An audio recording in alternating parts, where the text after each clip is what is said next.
Hi there, I'm First Alert meteorologist Cruz Medina. This is First Alert Weather Plus, and today we're going to be talking about the tropics, but more specifically, how are hurricanes classified? In other words, what gives them the category strength that they have? You probably heard of the category 1, 2, 3, 4, or 5 before. There's a certain name for that scale, and we're going to kind of explore what that means today, as we do have some trouble in the tropics, if you will. So Francine, which is soon to be a hurricane, this is possibly going to landfall as a category 2 when it hits the Louisiana coastline. Let's talk about this scale, though. The wind scale is actually known as the Saffir-Simpson wind scale. And basically each category is given a designation based off the wind speed alone. So there's lots of other impacts that come from hurricanes. It's not just the wind, but that's the one that gives the hurricanes their specific category. So let's explore this scale a little bit. And I want you to take a close look at your screen here. So category 1, it's still a dangerous storm. It doesn't matter the category. There's still going to be impacts. And with the category 1, the damage is usually minimal. Okay, so you still get storm surge. The coast is going to be very battered, but usually areas inland, unless they're right in the eye wall, are not going to be severely damaged. However, there are other threats with landfalling tropical systems, whether it's a tropical depression, storm, or hurricane.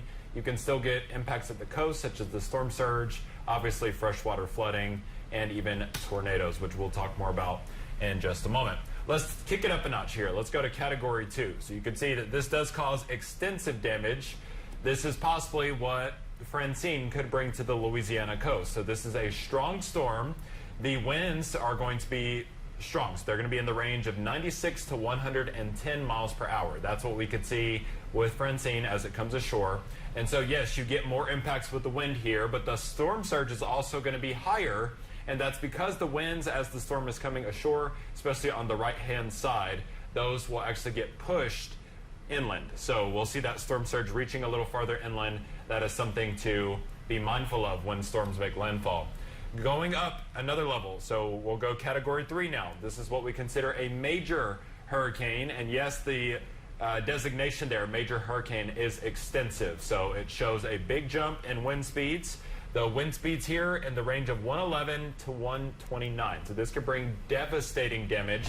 There have been plenty of category 3 hurricanes, major hurricanes, that have caused widespread damage along coastlines and even well inland. It really depends on the speed of the storm. So if it's a quick mover, it doesn't bring as much rain except at the coast. But if it's slow moving, even inland, it can bring freshwater flooding. Now the storm surge here is going to be significant. I mean, we're talking feet of storm surge at this point, and that's because there's a constant push of onshore flow with these winds. So that's pushing the water inland. Category 4 and 5, those are both going to be major hurricanes as well, but you'll notice here the damage designation goes up a step here. So this is catastrophic damage. There are going to be deaths. There's going to be extreme storm surge that reaches well inland. There's going to be extreme wind damage. There's going to be extreme flooding. And in those outer bands, you still have that tornado threat. Kicking it up to the last level, category 5 hurricane. This is the rarest kind.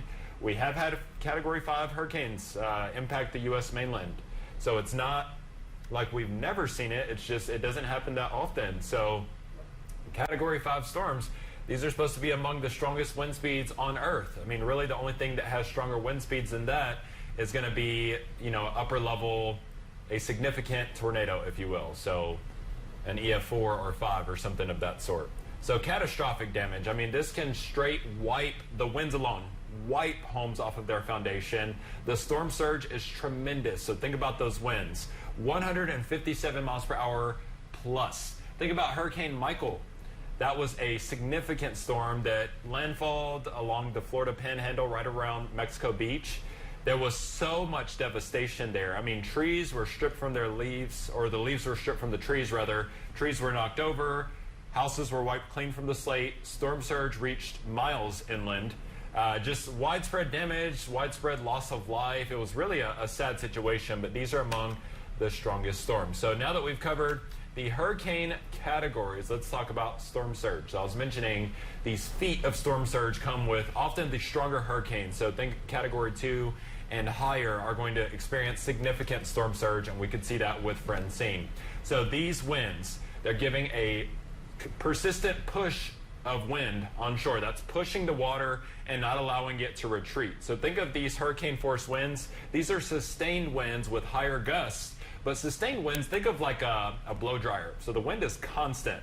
If the wind is constantly pushing the water, it can't retreat. So it just keeps going inland and inland, and it's going to batter everything in its path, including homes, businesses, and really anything along the coast. So the stronger those winds are, the higher this water is going to push in, and you can see that this could even go to the tops of houses. And that's why at the coast you often see houses built on stilts, and this is hopefully to minimize the damage that storm surge could do. But storm surge is the biggest killer when it comes to landfalling tropical systems, so it is something you definitely want to take seriously, and thankfully we don't have to worry about that here in the mid-state as we are not in the coast, but we do have to worry about freshwater flooding, and we're going to talk more about that here in just a second. But that's going to do it for First Alert Weather Plus. If you've got any weather, environmental, or science-related ideas that you're curious to hear more about, feel free to shoot me an email or a message on social media.